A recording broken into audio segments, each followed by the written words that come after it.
Good magic panagolo. Oh,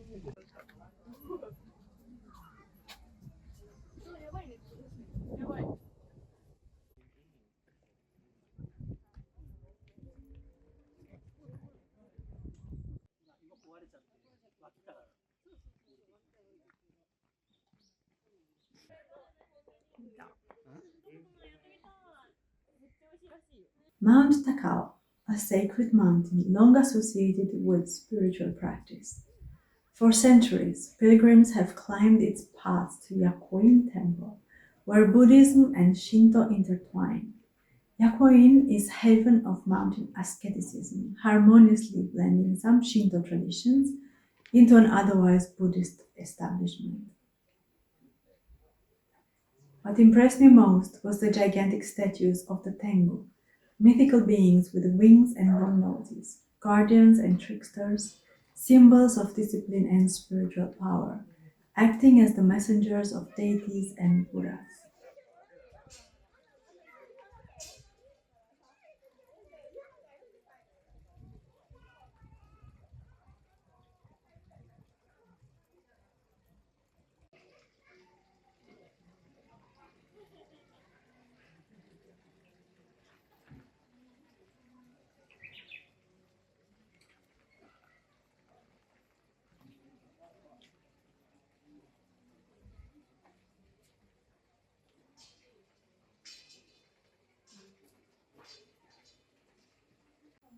The reverence was palpable, not only in the way people bowed, prayed, and carried themselves, but in the way the space itself seemed to radiate solemnity.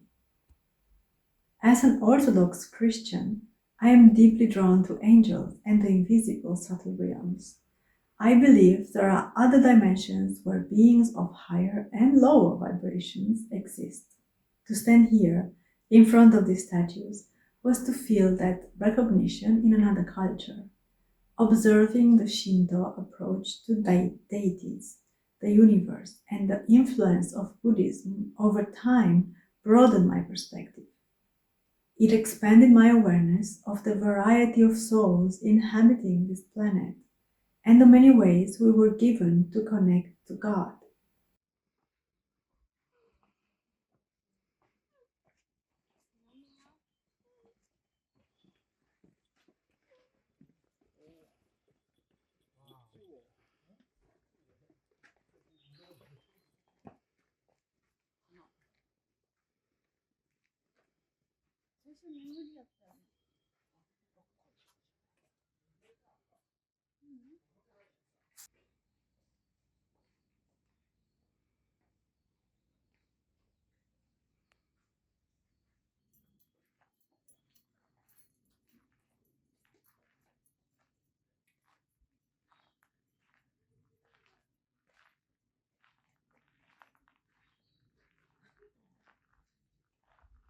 This stone gate is known as the Kunukemon, literally translated, the gate of deliverance from suffering. It attracted me again because no one went that way. So it felt like a stone gate in the physical world, doubled by a doorway of light into another realm. And I'm drawn to such gates instantly. So I just walk through. In Shingon Buddhism, the three mysteries, the body, the speech, and the mind, are central practices. They represent correct action, correct speech, and correct mind, aimed at aligning one's being with alignment. Walking the path while holding the intention to release the worldly attachments and suffering is itself a ritual of purification. Beyond the gate, there's a stairway formed of 54 steps, the path of the three mysteries. It rings its invitation. Step through, leave suffering behind. Step with body, speech, mind aligned. It's meant to be a vow, made each footstep, a purification of being from the physical into the transcendent. The enclosure itself is part of Shingon Buddhist sacred architecture. The white stupa on Mount Takao is said to house the relics of the Buddha. In Buddhist symbolism, a stupa is not just a monument, it is the Buddha's body, his presence made visible. Standing here, the air felt charged, radiant, yet still, as if the mountain's pulse slowed into a single breath, and everything was held in it.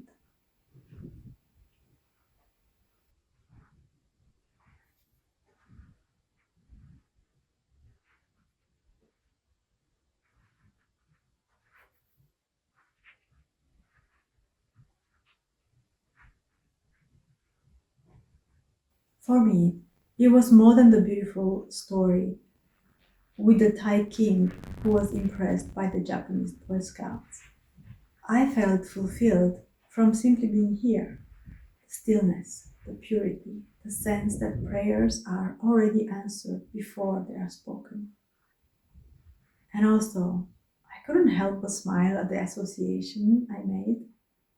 Boy Scouts and Buddha. Somehow this reminds me of BTS. In Takao. Whoa. In that way, the life sometimes weaves connections beyond reason. In other words, I have always loved God's sense of humor and how he uses a specific language we can personally understand. These black spheres sitting on a stone lotus plinth mesmerized me. I stood here touching them, wondering why they felt so magnetic.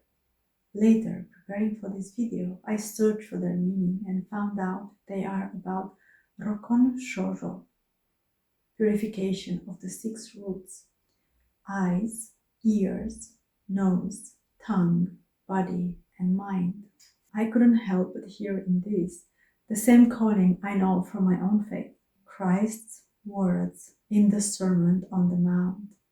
Blessed are the pure in heart, for they shall see God.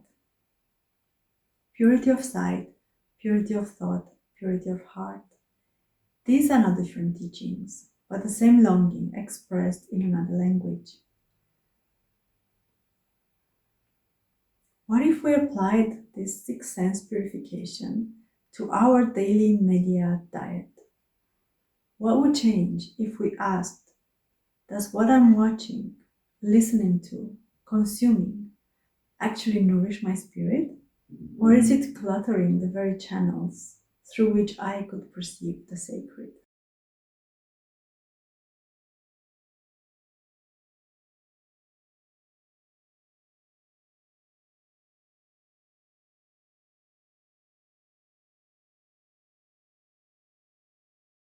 I was also mesmerized by these spinning wheels with the kanji written on. Humbleness, devotion, jhana, special person, wisdom. These were different from the black spheres, not about purification of the 6 senses this time, but a drum of stone inscribed with virtues. This one points to endurance or patience, one of the 6 perfections in Buddhism. Endurance here doesn't mean putting up with things silently. It's a profound spiritual strength, the humbleness to withstand suffering, insults, or hardship without hatred, and to keep the heart steady as it crosses over samsara, the illusion. Not reacting in pride or anger, but bowing to the moment of inner strength. A humble heart that perseveres and crosses to the other shore. At least that's the meaning I found. It may not be the full doctrinal translation, but it is the truth that speaks to me. This one points to devotion, disciplined effort. It's another one of the 6 perfections, the qualities of a bodhisattva. I felt its weight, wholehearted perseverance, to refine oneself, to keep moving on, not for the achievement's sake, but for the alignment with truth. It is purity in motion. This one felt as a reminder. The path is not only stillness and grace, but also diligence. The courage to keep moving forward, to walk on with devotion, even when nothing is guaranteed. This is the quality that keeps the spirit alive along the journey. This one points at meditative concentration or samadhi. Another of the 6 perfections, the perfection of meditation, the deep state where body, breath, and mind unify into stillness. It is not escape, but absorption, the stability that comes when nothing is clung to and nothing is resisted. It reminded me how silence itself becomes a practice. How concentration is not tension but release. It is the way the spirit remembers its center, and in that remembrance, everything becomes whole again. Special person. This one was different. As I turned it, my phone translated the characters as special person. Notice in the corner of the frame my friend appearing, just as I spoke the translated words special person. I only noticed it now while making this video. Feels like a wink from the universe. And however, it seems the meaning is actually different, but I take these synchronicities as a sign, because the actual meaning seems to point it to transcendent wisdom, not cleverness or knowledge, but the deep insight that cuts through illusion and sees reality as it truly is. Another one of the 6 perfections. Wisdom is not abstract.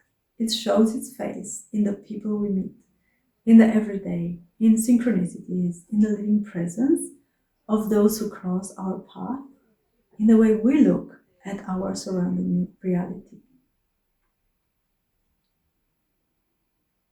Generosity, giving, selfless offering. The perfection of giving, the very first of the 6 perfections.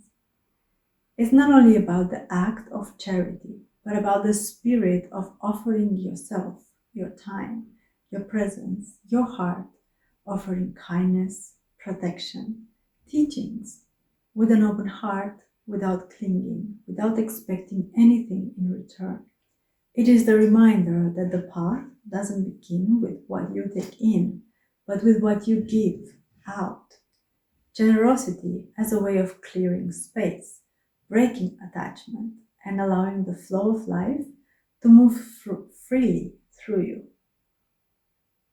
It feels simple and demanding to live open-handed, to give not because you have much, but because the act of giving itself makes you whole. It struck me that while the black spheres pull you back to purity and innocence, these wheels call you forward into resilience. And I realized while making this video that I only filmed 5 out of the 6 Buddhist perfections. So I might not have gotten the last one on camera, but I'm including it anyway. Morality, the perfection of ethical conduct. Morality in Buddhism means more than rules. It is the practice of not causing harm, of living with integrity, of aligning every action with compassion. The other perfections can be cultivated through awareness and daily practice, but morality and ethics is the ground they all stand on. It feels like whether in Japan or in my own tradition or in the Hindu tradition that I've been studying in my yoga class for 20 years, the essence is the same, to cleanse perception so we may glimpse the divine spirit within. Purification of the senses and perfecting one's character are the basis of living life as an embodied godly spirit.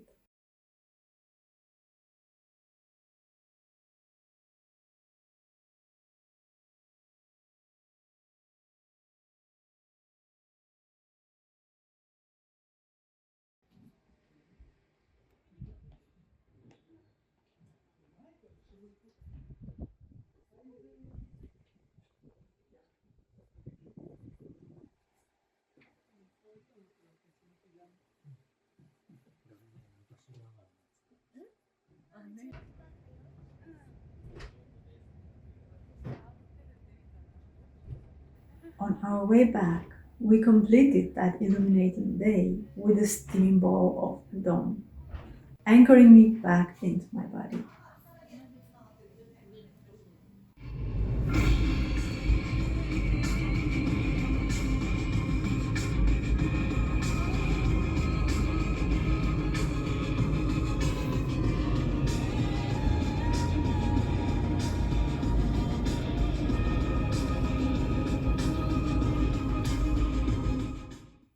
What fascinates me is how each corner of the earth holds the Spirit of God in its own symbols, its own colors, different, yet pointing to the same mystery.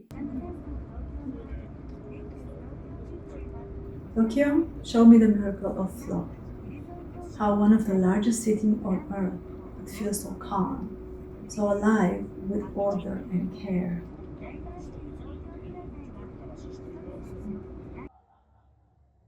Kamakura drew me into compassion, gardens, statues, beauty, holding grief and tenderness in the same palm, while a vivid memory awakened from my childhood through touch and motion, reminding me that even the smallest gestures can carry the spirit within.